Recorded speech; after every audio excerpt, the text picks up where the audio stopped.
দেখতে পাচ্ছেন সাই কমপ্লেক্সের মধ্যে দিয়ে আমরা হাঁটছি, খুব সুন্দর করে সাই কমপ্লেক্সে সাজানো, এর মধ্যে দিয়ে আমরা হেঁটে হেঁটে যাবো। বিভিন্ন জায়গায় কিন্তু জুতো রাখার জায়গা আছে, মোবাইল ফোন রাখার জায়গায়। জুতো রাখাটা পুরোপুরি ফ্রি, কিন্তু মোবাইল ফোন রাখতে গেলে কিন্তু আপনাকে পার মোবাইলের জন্য পয়সা দিতে হয়। সেটা আপনি অনলাইনেও দিতে পারেন, ক্যাশও দিতে পারেন, সবই দেখাবো। তো চলুন এবার একটু সাই মন্দির সম্বন্ধে আপনাদের কিছু বলা যাক।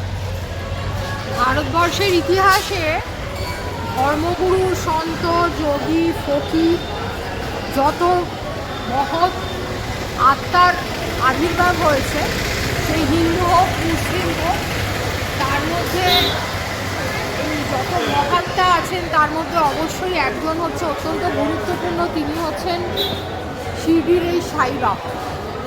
সেই শিরডির সাই বাবার এখানে আমরা রয়েছি, কিছু কিছু জায়গা আপনাদেরকে দেখাচ্ছি। হয়তো ভেতরে জানেন আপনারা যে বিভিন্ন ধর্মস্থানগুলোতে ক্যামেরা অ্যালাউড নয়, তো সেটা আমাদের পক্ষে, তাই আমরা আপনাদেরকে ভেতরে দর্শন করাতে পারছি না।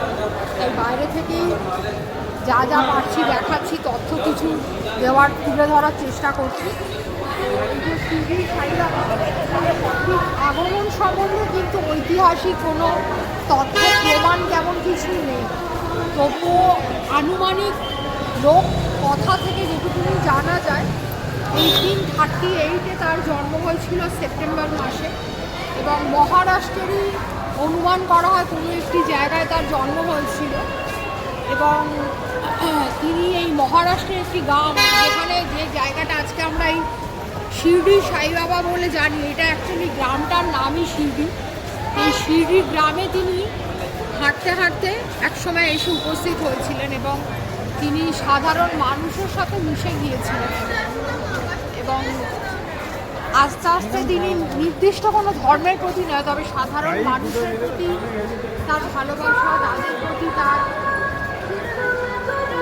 নানা রকম মানুষকে একত্রিত করা, মানব ধর্মকে এক ঐক্যতানে বেঁধে তোলা, এই ছিল তার জীবনের মূল মন্ত্র। মানুষের জন্য ভালো করা, এই ছিল তার জীবনের মন্ত্র। এই মন্ত্র দিয়ে তিনি মানুষের খুব কাছাকাছি চলে এসেছিলেন। তাই জন্য এই শিরডি সাই বাবা মানুষের কাছে খুব সহজেই জনপ্রিয় হয়ে ওঠে। তবে নির্দিষ্ট কোনো ধর্মাবলম্বীকে তিনি মানে প্রচার করেননি। তার একটা বিখ্যাত বাণী, যেটা আমরা সবাই জানি, সেটা হচ্ছে সবকা মালিক এক।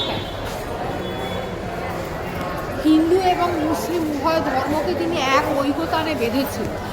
তাই ওনার কাছে এই যে যত ধর্মের যত মানুষ, যত ভক্তগণ যারা যান, তারা কিন্তু শুধুমাত্র হিন্দু ধর্মাবলম্বী নয়, তারা বিভিন্ন ধর্মাবলম্বী, শুধু মানে মুসলিম, হিন্দু, খ্রিস্টান, শিখ, বিভিন্ন ধর্মাবলম্বীর মানুষকে আপনি এই শিরডি সাই বাবার এখানে আসতে দেন।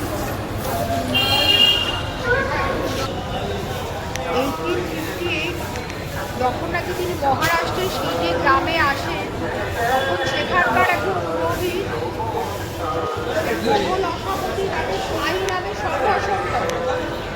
সেই থেকেই সাই নাম হিসাবে তিনি সাই বাবা নামে তিনি পরিচিতি লাভ করেন। জীবনের শেষ অংশ অবধি তিনি এই শিরডিতেই ছিলেন, জীবনের শেষ সময় অবধি শিরডিতেই তিনি তার জীবন অতিবাহিত করেছিলেন এবং এখানেই তিনি শেষ নিঃশ্বাস ত্যাগ করেন।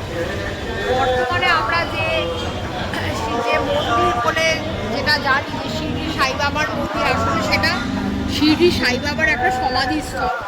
এখানেই জীবনের শেষ নিঃশ্বাস উনি ত্যাগ করেছিলেন এবং এখানেই ওনাকে সমাধিস্থ করা হয়েছিল। তবে যে বিশেষ গ্রামটাতে উনি ছিলেন, একটা ছোটো কুটিয়ার মধ্যে বা কুটির মধ্যে উনি জীবন কাটিয়েছিলেন, এখান থেকে খানিকটা মাত্র 9 কিলোমিটার দূরে।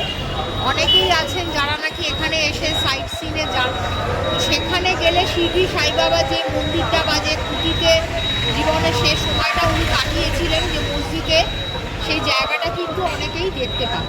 যদি আপনারা কিন্তু আসেন শিরডি সাইতে, সেইখানে গিয়ে আপনারা কিন্তু সেই জায়গাটা দর্শন করতে পারেন, যেখানে সাই বাবা যে কুটিয়াতে ওনার জীবন কাটিয়েছিলেন। এই মানুষটির জীবন ছিল অত্যন্ত দুঃখময় জীবন, অত্যন্ত অনাহারে জীবন তার কেটেছিল। উনি মানুষের মঙ্গলের উদ্দেশ্যে উনি প্রচুর অনেক করেছেন মানুষের জন্য, কিন্তু সাই বাবা যিনি মহৎ তিনি কিন্তু তার সমস্ত জীবন মানব কল্যাণের উদ্দেশ্যে এবং বিভিন্ন ধর্মকে এক ঐক্য টানে বাঁধার উদ্দেশ্যে সমস্ত জীবনটাই তিনি উৎসর্গ করেছিলেন। নিজের জন্য তিনি কিছুই রাখেন না। এমন কথাও শোনা যায় যে ওনার কুটিয়াতে একটা তেলের প্রদীপ জ্বালার জন্য উনি সামান্য তেল সংগ্রহ করার জন্য দরজায় দরজায় ঘুরতেন, কিন্তু মানুষের কল্যাণের জন্য নিজেকে তিনি সম্পূর্ণভাবে উৎসর্গ করেছেন। শিরডিতে আসার পর সাই বাবা প্রথমে একটি নিম গাছের নিচে বাস করতেন, পরে একটি মসজিদে বাস করেন, যা তিনি দ্বারকা নাই নামে পরিচিত হয়েছেন। আবারও বলছি, পরে এই সাই বাবা একটি মসজিদে বাস করতেন, যা দ্বারকা মাই নামে পরিচিত হয়েছিল। সাই বাবা প্রেম, শান্তি ও ঐক্যের বাণী প্রচার করেন এবং সকলের জন্য এক ঈশ্বর এই ধারণাটিকে তিনি জনপ্রিয় করেন। তিনি তার অলৌকিক কাজ এবং ক্ষমতার জন্য পরিচিত ছিলেন, যার ফলে তিনি বিভিন্ন সম্প্রদায়ের কাছে একজন সন্ত হিসাবে পূজিত হতেন। মহল অসাপতি ছিলেন সাই বাবার প্রধান ভক্ত, যিনি সাই বাবাকে এই নাম দেন। তিনি ভারতের শ্রেষ্ঠ স্বামীদের একজন বিশেষ ক্ষমতা সম্পন্ন হিসাবে তিনি এবং তার এই ক্ষমতা এবং মানুষের প্রতি তার প্রেম, দয়া, মানুষের প্রতি ভালো কাজ করার জন্য তাকে অবতার হিসাবেও পুজো করা হয়। তবে তার তিরোধান নিয়ে একটি বিশেষ যা মন্তব্য আছে তা হলো, অনুমান করা হয় 1918 সালে অর্থাৎ 1918-এ 15 অক্টোবর তিনি দেহ রেখেছেন। এবং বর্তমানে আমরা যে শিরডির সাই বাবার যে মন্দিরটি দেখতে পাই সেটি হচ্ছে তার সমাধিস্থল। শিরডির সাই বাবার সম্পর্কে বেশিরভাগ তথ্য মারাঠি লেখক GR দাভোলকরের লেখা শ্রী সাই শাকারিকা থেকে এসেছে। দাভোলকরের জীবনী শাকারি সম্প্রদায় ও সরস্বতী গঙ্গাধরের মারাঠি গুরুচরিত্র প্রভাবিত করেছে।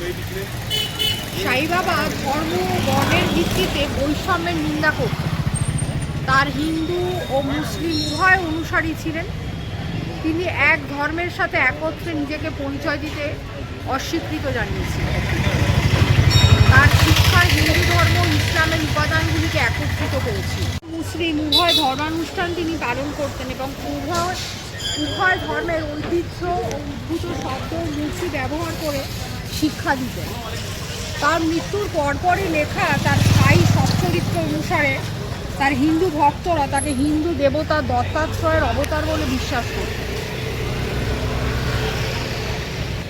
সাই বাবার জীবনের বিবরণ অনুসারে সাই বাবা আত্ম উপলব্ধির গুরুত্ব প্রচার করেছিলেন এবং ক্ষয়িষ্ণু জিনিসের প্রতি ভালোবাসা এবং সমালোচনা করতেন। ক্ষয়িষ্ণু জিনিস বলতে আমরা এখানে মেটেরিয়ালিস্টিক যে ওয়ার্ল্ড সেটাকেই কিন্তু এখানে বোঝানো হতো। তার শিক্ষায় প্রেম, ক্ষমা, অন্যদের সাহায্য, দান, সন্তুষ্টি, অভ্যন্তরীণ শান্তি এবং ঈশ্বর ও গুরুর প্রতি ভক্তির নীতির ওপর জোর দেওয়া হয়েছিল।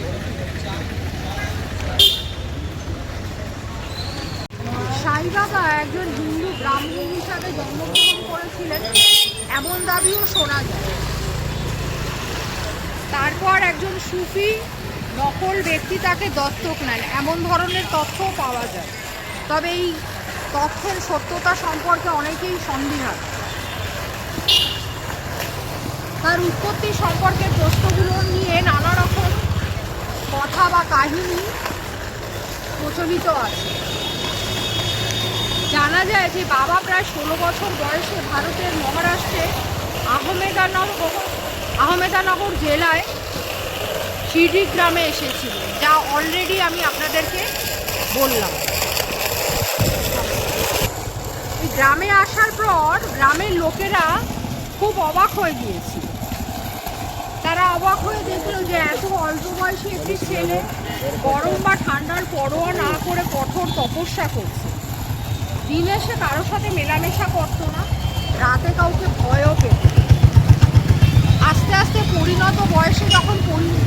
যখন সে পরিণত বয়স্ক একজন মানুষ হয় তখন সে আস্তে আস্তে মানুষের সাথে মেলামেশা করতে থাকে এবং মানুষের মানব কল্যাণে, মানব ধর্মের কল্যাণে নিজেকে সে নিয়োজিত করেছিল।